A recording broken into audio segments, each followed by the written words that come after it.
So we talked about the beauty. Let's talk about some of the challenges and the struggles that queer people have when it comes to queer friendships and queer relationships like that as well. So some of the key things could be what we call trauma bonding versus true connection.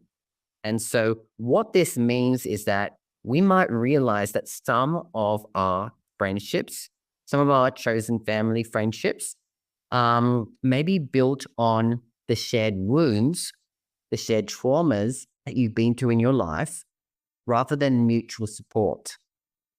And what can that mean? So what that means is that like you meet someone who has gone through almost very similar circumstances with you, and you have this extreme bond because you feel like, wow, like this person has gone through that. They've seen it. They've understood it. They're where they are at in their journey. So we can bounce up each other. Welcome to the Queer Quest podcast, your beacon of light and sprinkle of glitter in the queer community. I'm your host, Cristiano Green, CEO and founder of Queer Quest and a transformation coach for queer individuals. And together, we're embarking on a journey of transformation. Each week, we bring you a new training topic or connecting with visionary queer leaders in healing and coaching, diving deep into conversations that inspire growth, celebrate diversity, and empower you to live authentically. So wherever you are, settle in and let's get ready to unlock the vibrant potential within. This is where your quest begins. Hello, all you fabulous souls, and welcome to another episode of the Queer Quest podcast. I'm your host, Cristiano Green, the CEO and founder of Queer Quest and a transformation coach for people in the queer community.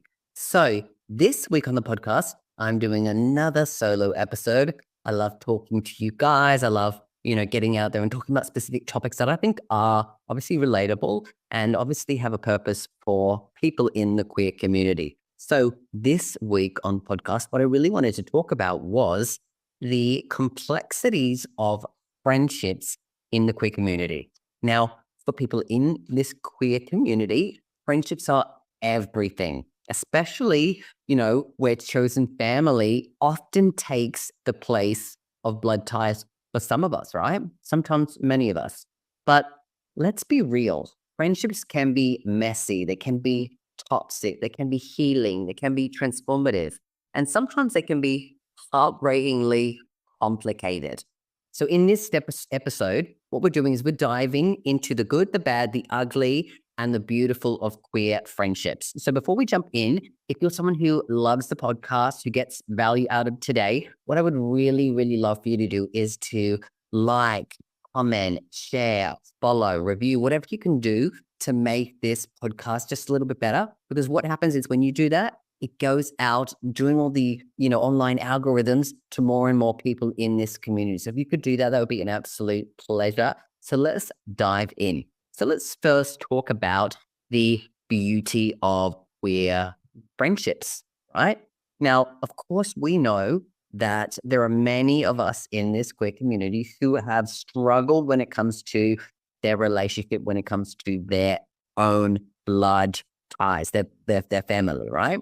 Now, this could be because you have come out, when it comes to relating to your sexuality or your gender, and people or everyone or some people within your family have an issue accepting who you are, who your identity is, right? And because of that, that means that you might feel isolated, you might feel hurt, you might feel angry, you might feel a myriad of emotions, and you might feel very kind of lost and lonely as well. And so out there, going out and finding and creating friendships with other people in the queer community that, the power of what we class as chosen family, can mean that those bonds that you have and you create become stronger, and they feel stronger than maybe if you were, actually physically related to your own family. So the chosen family can have a sense of strength, a sense of community, a sense of acceptance, belonging, and freedom, and that's some of the beauty that we would find in. Now, of course, what comes with that, there can be an unspoken understanding. The shared experiences that make queer friendships unique are the the fact that they get it, they've either gone through it themselves when it comes to, say, coming out of the closet in whatever form that is for you, they can understand and relate to you going on this journey and, you know, trying to be your most authentic self and not hiding in the shadows like maybe you've done for many, many years, right? Many of us have been repressed and hidden for far too long because, again, we grew up in a society that necessarily hasn't been created for people in the queer community to thrive or to win.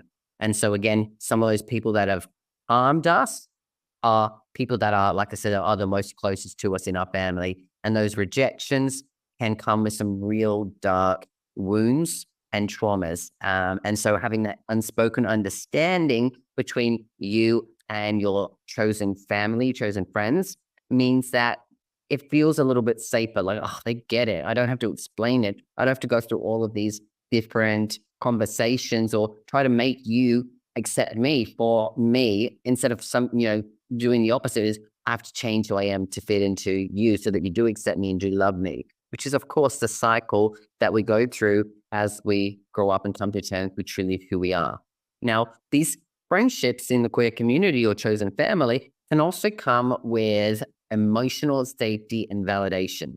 So they provide you often with a safe space for you to express yourself, to go on that journey of expression, when that comes to your sexuality, your gender, or how you just self-identify and express yourself in this world, whether that's with how you choose to, you know, fashion, clothes, how you choose to have your hair, how you choose to present yourself, how you choose to communicate, right? Because often you'll find that as you navigate it and you become more authentic, the way and the flow of how you talk, how you walk, they will shift. Not because it's like there's this one way to be gay, queer, or whatever, right? It's just more like you feel like you can be yourself because oftentimes you're surrounding yourself more with people in that community and you feel a little bit more able to express yourself and see what feels right for you, what you enjoy. And some people may call that, being camp, being sassy, but I class it as being authentic and finding out and playing around with the world and your expression and figuring out what fits and what doesn't. Who I was when I first came out was overtly camp, overtly sassy, right? That was just me finding my way. Now, I still have some of those qualities within me today for sure. And you can ask my partner, you can ask some of my friends.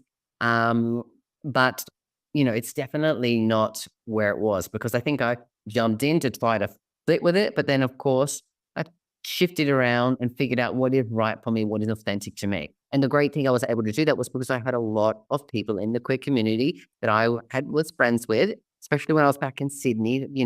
Pretty much my whole life revolved around, the gay scene outside of, my normal career and things like that. But, on the weekends, hanging out with friends, majority of my friends were part of the queer community.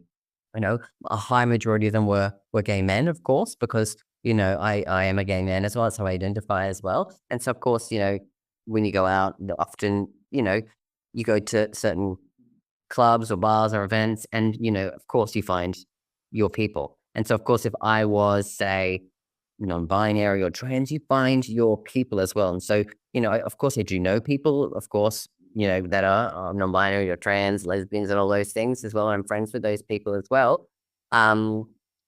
What I'm trying to get at though is that, majority of my friendships were gay men because again, I identified with that and I was able to find those there. So for me, I felt that emotional safety and validation because they kind of got it and they gave me the safe space to allow it. And sometimes they gave me some, girl, are you sure you want to do that? And I would, think about it again and, go ahead with it. So that's some of the beauty of queer friendships. Further on with that, it's about also, when you've got really good friendships, it's also about celebrating each other's queerness or gayness or whatever that person specifically identifies as, because friendships really can be a mirror for our own identity, our own self-love, and our own growth. And so being able to identify that way and kind of, like I said, celebrating it, it feels good to be in environments where you are celebrated for just who you are or how you identify. And there's no judgment around that really as well. And of course, a great thing about that and being able to have that, the power of chosen family, the unspoken understanding, the celebration, some can really help you to heal from past wounds. Because, of course, we know growing up in the world as queer people, as gay people, as, transgender people, wherever you feel within the spectrums of sexuality, gender, relationships that are non-conforming as well. There's been some stuff that's been put onto you, right? And whether that's from family, society, other friendships, people at your workplace, whatever it is, right? You have dealt with some wounds and some traumas. And so having friendships within the queer community that are supportive and uplifting, though they can actually be healing as well. They can help you heal those wounds because you've been able to express that. You can see other people moving forward with it and learning from them. And you might feel like, oh wow, like because I feel accepted and included and part of a community and a tribe. I feel like I'm able to deal with some of this internalized shame, internalized homophobia, queerphobia, transphobia, and just truly step into your truth, right? As a human being. And that can be incredibly healing. So some of the power, some of the beauty of queer relationships. Are you ready to embark on a journey of transformation that's uniquely yours? Welcome to QueerQuest, the world's first and best personal development platform created by and for the queer community. Imagine a space where your authenticity isn't just accepted, it's celebrated. A place where you can grow, learn, and thrive alongside a vibrant community that understands you. At QueerQuest, we're more than just a platform. We're a family. Connect with like-minded individuals, share your stories, and empower each other to reach new heights. Our tailored courses are designed to address the unique experiences of the queer community, from self-love and confidence building to career advancement and beyond. We've got you covered. It's time to step into your power and transform your journey. Join us today at courses.queerquest.vip, see what we're all about, and sign up to begin your quest. So we've talked about the beauty. Let's talk about some of the challenges and the struggles that queer people have when it comes to queer friendships and queer relationships like that as well. So some of the key things could be what we call trauma bonding versus true connection. And so what this means is that we might realize that some of our friendships, some of our chosen family friendships, may be built on the shared wounds, the shared traumas that you've been through in your life, rather than mutual support. And what can that mean? So what that means is that like you meet someone who has gone through almost very similar circumstances with you, and you have this extreme bond because you feel like, wow, like this person has gone through that. They've seen it. They've understood it. They're where they are at in their journey. So we can bounce up each other. But you might find that with some people that you find that when you take away that part of it, do you have a proper connection? Do you have mutual support and understanding? Because when we have people, specifically that are dealing with trauma or dealing with wounds, if they don't work on healing that or overcoming those areas, what that can be is that it can create a unhealthy dynamic. It can create what we class as either jealousy or competition. And you might be comparing yourself to each other, or one person's doing it to you, and you have this weird feeling of like, why is someone who's my friend never seems to be truly supporting me as I'm moving forward? Maybe they have some insecurities around themselves, and seeing you move forward brings that up to the surface for them, and maybe they feel left behind. Maybe they feel like, wow, like I'm not good enough and he's moving forward. He or she or they are going out there and, finding a partner or going dating, and I'm here on my own, and we've been close and we've been hanging out all the time. And so you find that there's this thing of jealousy and competition and insecurities that come up. And again, like I said, if your relationships have been solely built on the traumas that you've gone through, the bond that you've had, instead of, like I said, that deep, true connection of actually having a lot of things in common and just like totally getting each other, it can be difficult. And that can be a challenge and a struggle for you in building long-term friendships as well. So again, understanding that you might have, and I've experienced this myself, and I've been on both sides of it. I've had friends where I have been definitely jealous and competitive with when I've been, younger years. My hand up. I know I've been that way. I was dealing with a lot of trauma myself, and again, it comes up with all these different emotions. I had to work through that to clear that out, to then be able to have a better friendship, or like I said, let that friendship specifically go, and then find others that are healthy for me as well. I've also been on the other side of it where I've had people who I know definitely aren't supportive of me, who are maybe, like I said, are jealous of me or, whatnot, and are talking negatively about me behind my back to other people that I know because maybe again, insecurities, jealous, especially as I moved forward and started shifting out of the world that I was in, which was I used to, I used to go out every weekend, sometimes 3, 4, 5 times a week, getting absolutely lit up or drunk, and then taking party drugs to the point where I would black out. I would know who I'd wake up in different people's houses, didn't know how I got there, who was next to me, and just like a lot of that stuff, and I know that a lot of people in the spirit community can relate to it because, again, 1 in 3 of us suffer with like substance abuse or addictions and things like that. Um, and, especially when you go into big cities where there is bigger gay and queer scenes, it can be easily to fall into it. I know I can't count how many people that I was friends with at some point who've gone all the way down the rabbit hole of alcohol and drug abuse to the point they're not the same person anymore. And unfortunately, they're not they were at that time specifically willing to make changes. I've lost people who've died from drug overdose or suicide because they didn't see another way out. And of course, that's very heartbreaking to find out that people you once were so close to have gone so far away from who they are. And again, eventually some of them are no longer here. So that can be hard. And of course, when it comes down to it, the challenge and the struggle is there are like if you have a relationship with someone, it doesn't work out, you break up. Again, this is the same things happen when it comes to friendships. There are friendships breakups, and again, these can be the same level or sometimes even more painful than breaking up with a romantic partner. Because again, your partner, your friends might have been there for all of the thick and the thins, the ups and the downs, for years and years and years.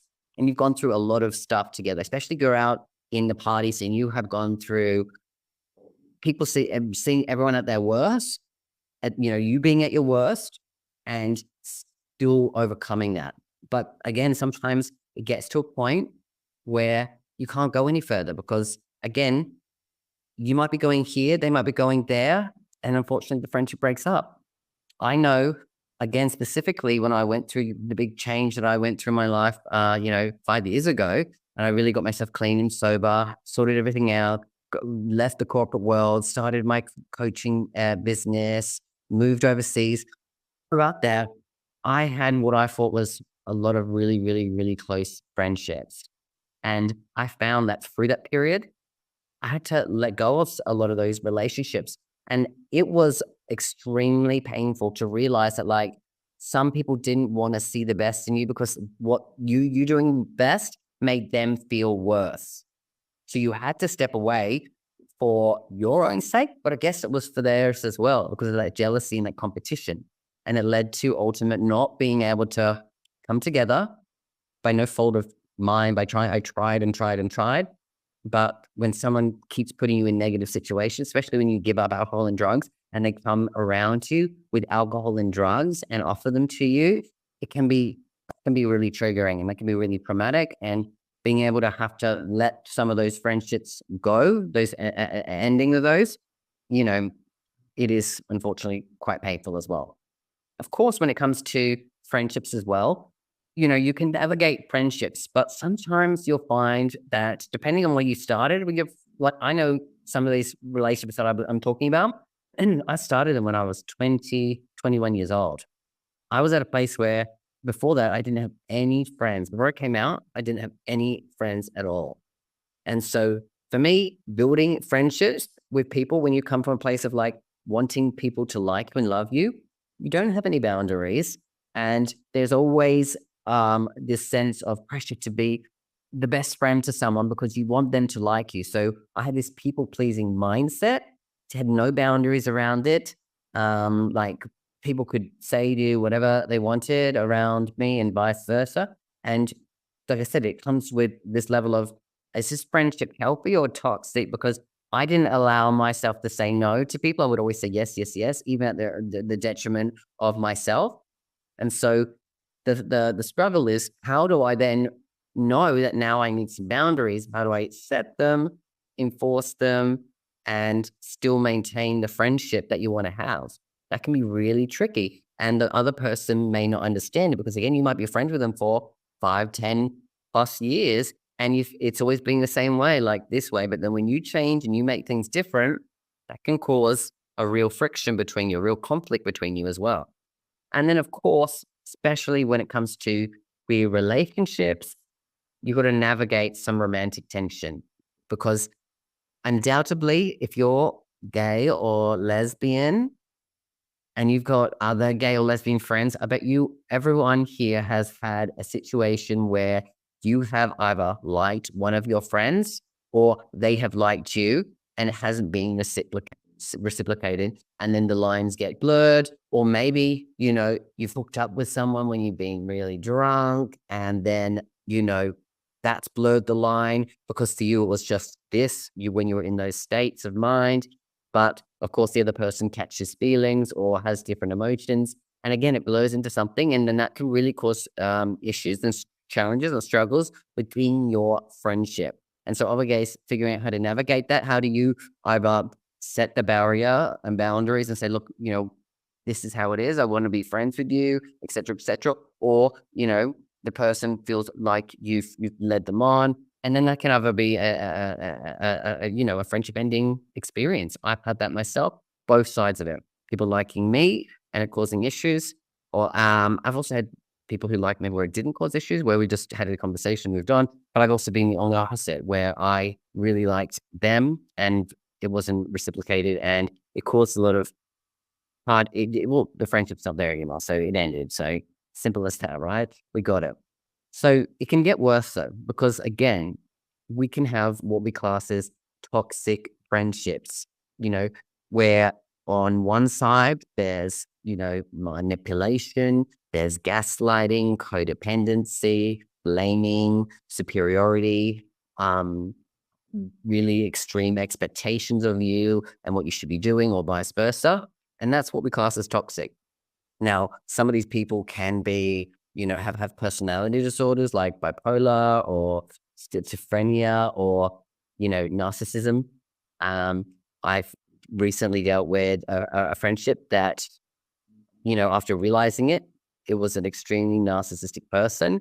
And the behaviors, if I went down every list of the things that come up with a narcissist, like tick, tick, tick, tick, tick, tick, tick. And when you're in the friendship, everything's so small that you kind of just let them go until they build into a bigger thing. So you might be realizing, how did I get here to the point where this person is manipulating me, gaslighting me, is like talking bad about me, is blaming me, is making me feel like I've done something wrong, is jealous of me, insecure, like all of these things. But, you've opened the eyes and you finally see it. What do you do and how do you navigate that? Because again, this person may have been in your life for a very long time and you aren't aware of it. And now you have to deal with this toxic friendship.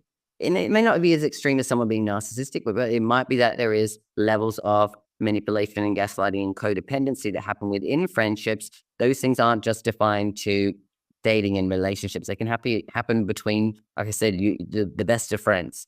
And sometimes we are unaware of it, or we are, and we are just, enablers in those situations. And now maybe we're realizing that's not right for us. What do we need to do? Because let's be honest, this is ugly at times, and we've got to figure out what to do. Some of the other things that can be really can cause things to be really ugly is a level of like clicks and exclusivity. So meaning like sometimes when you're in a relationship, for the majority, of course, if you have one partner, right? It's not a throuple or a quadruple. Of course, those things are out there and they have their own things, but we're talking about specifically friendship. If friendships, there's what we call as friendship groups, then some people call them cliques, right? So it might be that there's 1, 2, 3, 4, 5, 6, 7, 8, 9, 10, however many people in your friendship group. And especially you'll see this, especially more when it comes to high school and workplaces or early, in your early 20s, college, all of that kind of stuff, right? Where you're a group of friends and whatnot, right? Now, again, it can be that, the dynamics of a group can be really shifted and difficult depending on the personalities that are involved with it. And so it can be really ugly, especially like, when you've got certain people who don't click with certain people, or they feel like they're better than that person, or they feel like that person has an issue with them and it's not solvable, or someone is in the group is manipulating or gaslighting and doing these things, right, to other people, and you're seeing it and that person's not aware of it. It's like can come up with a lot of difficult, ugly things, right? Or it could be like, yes, the click is like this thing where it's like you know, we've got this group of people here and we don't want anyone else in it. It's like we're not inviting or welcoming to other people. And so you almost feel like you have to live up to the certain standards that the clique has created for you to be a part of it. So it almost feels like it's a conditional level of friendship as well when it comes to those kinds of situations. I'm not saying that all, like, this is not an all or nothing. This is just specific issues that can arise, especially when it comes to gay men, right? Especially gay men who might struggle with their own wounds, jealousy, competition, struggles with boundaries, romantic tension. All of these different dynamics at play can definitely create some ugliness and some negativity, and it can be really difficult to navigate as well. For me, I'm the kind of person that I've got quite a few different friendships, but for me, I see them all as one on one. I don't see it as a group thing because I also like, I've done that whole thing. I used to have the big group of friends, 10, 15 of us, and we would go out at least once a week all together. And I just saw all the dynamics where there was people that I did not like, people did not like me, people I clicked with, people I did with this with, and we'd go off this way, and some people feel excluded. And this is so it definitely had its toxicity and ugliness within it. But so today I'm the type of person that's like, I'm a one-on-one. If I'm friends with you, happy, let's go for dinner. Or like a small group, like where it's like, okay, we know that the 3 or 4 of us can catch up. It might be me and my partner with someone else and their partner, right? Like it's a smaller, intimate thing. I don't like it when it's 5, 6, 7 plus people because it's like, to me, that's not what I want to do. I'm not here to connect with 10 people. I'm here to have those intimate conversations between my friends who I adore, finding out about their lives, sharing my things, wins, losses, ups, downs, all of that stuff. That really feels that way. What are some other things that could be classed as ugly or negative in friendships? Misalignment in values. It might mean that you guys have been friends for a long time and realizing that you don't have the same values. So maybe you're valuing more of your identity and getting to know yourself and growing and healing, and they're valuing going out and partying and shitfest, right? Or it might be that you value wanting to have a relationship and they want to, hook up and play around the field, right? Now, this doesn't mean those small things are gonna specifically cause an issue because, right, it's great. Like people have their own personality and whatnot, but there are going to be some values where there's a misalignment that's going to cause issues. Now, it could be on political things. It could be on the way that you see your future going and where they're going. So if the misalignment, that can really lead to, like I said, friendships growing apart and going in different ways, different belief systems, right? Like when you grow up in a different system, culturally, then your beliefs might be different as well. And so again, this misalignment in values cause some tension, some friction, and just like, well, like this person doesn't get me. So that can be something as well. Now, when it comes down to things like queer friendships, cancel culture, someone could do something wrong and this can lead to public shaming, especially in the world of social media. And that can cause some of the ugly stuff. And some people can jump on the bandwagon. If someone's done something wrong, like people can jump on that negativity of like shame, shame, shame.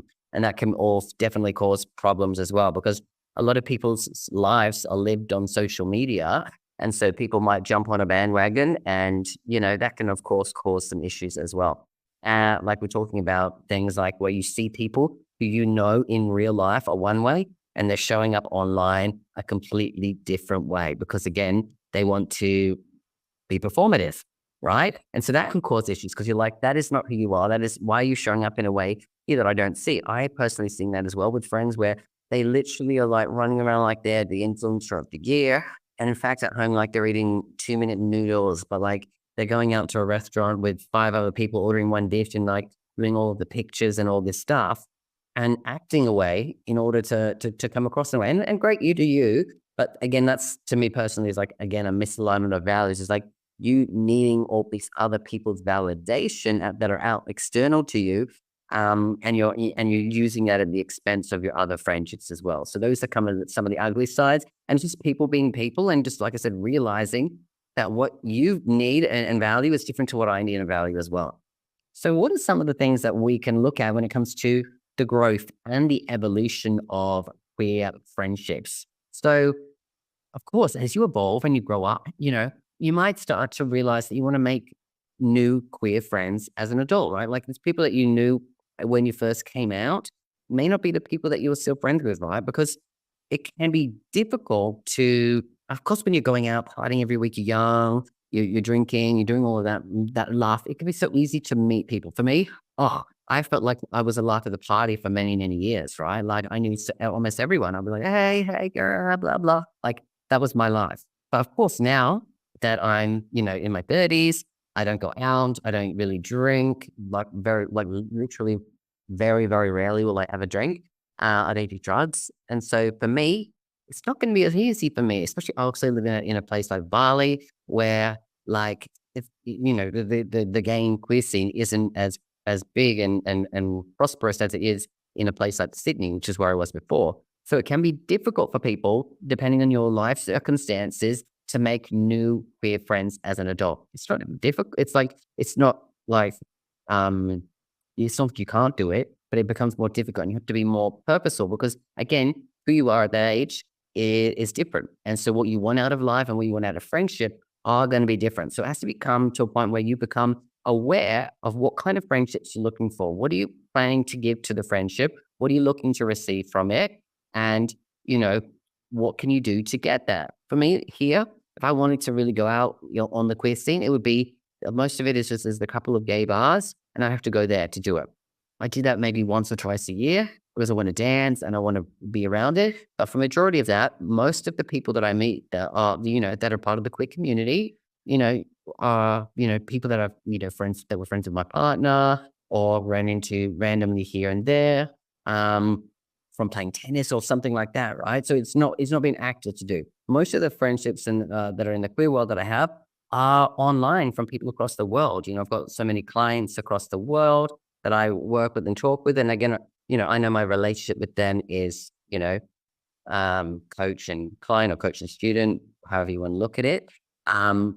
But there's a level of connection that we have that, I want to see them do well. So, like, you check in on them and you find out about what's going on in their life and you cheer them on as you find that out as well. So there's that level as well. Also got other friendships that I've had back in, excuse me, when I was living in Sydney. And so for me, it's about how do you continue to nourish those friendships when, again, you've moved to a different place in the world, different part of your life. And again, you're not doing the same things that you always did because you'll realize some of those will go away. But some of the ones that stick around, you go, okay, this was a good one as well.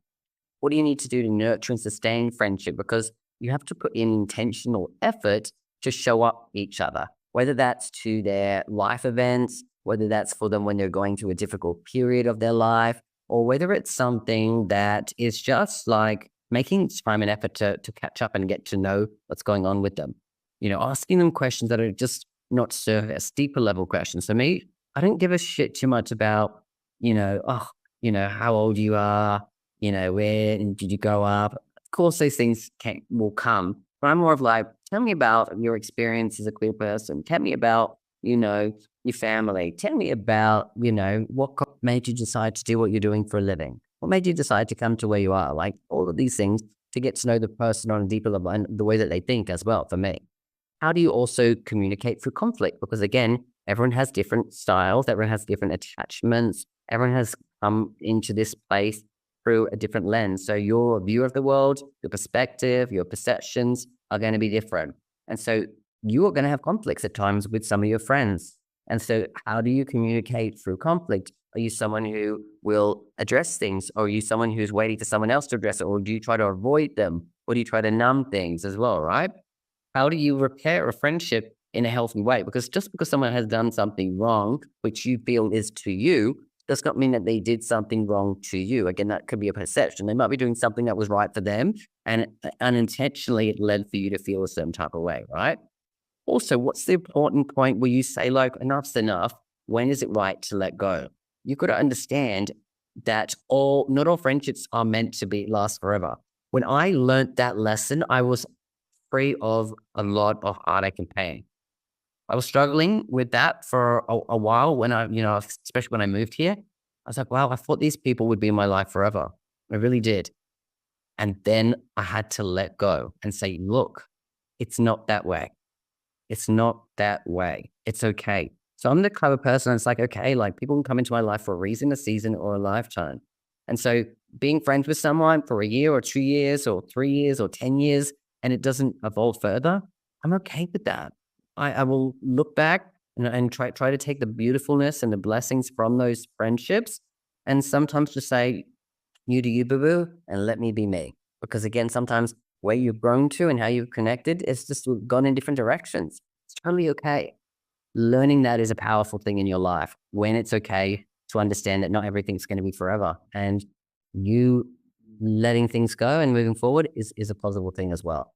And also understand that friendship is an act of, excuse me, revolution. So how do we create spaces that are filled with joy and healing and queer excellence together?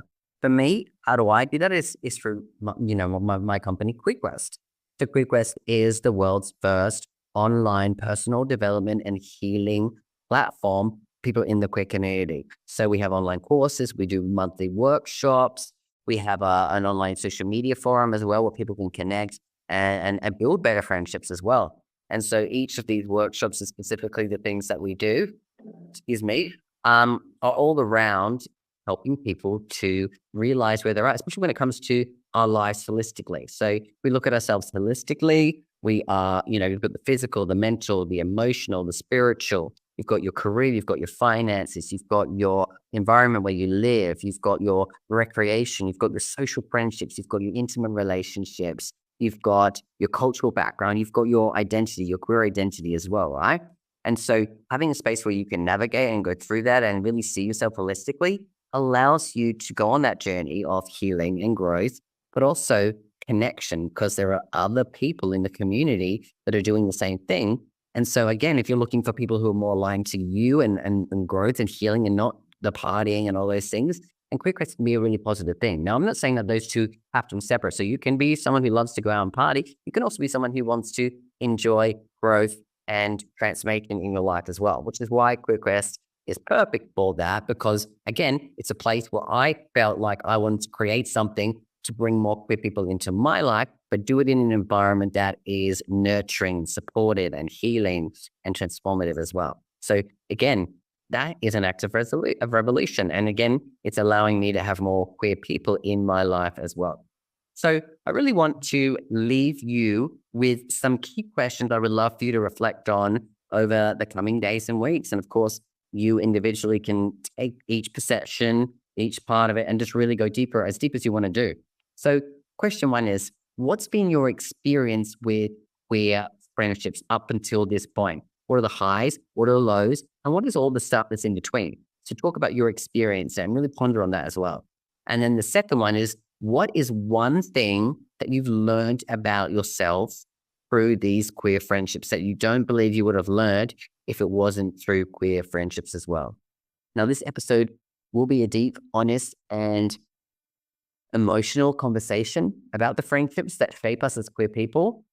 I just want you to be ready and to dive in and to take what you've heard today to something key and important. Really think about this topic on a deeper level, because friendships are some of the most important and pivotal things in your life. You cannot go through this life on your own, and you shouldn't have to.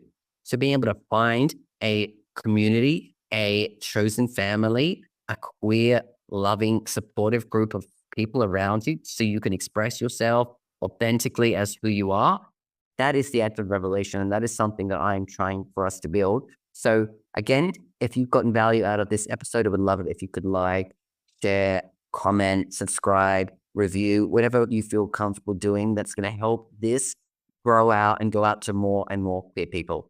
Alrighty then, I am going to leave it there. I really appreciate you listening here to the end. Of course, if you've got any stories, shares, you want to even, share your reflection questions, the answers that have come up to you, you can find me across all social media platforms, or you can comment below if you feel like doing it publicly as well. And of course, if you want to know more about QueerQuest Pro, the platform, I'm going to link that below so that you can check that out. And hopefully we'll see you in there at some point in the future. I'm going to be back next week with a brand new episode of the QueerQuest podcast. But until then, always remember that you've got this and I've got you.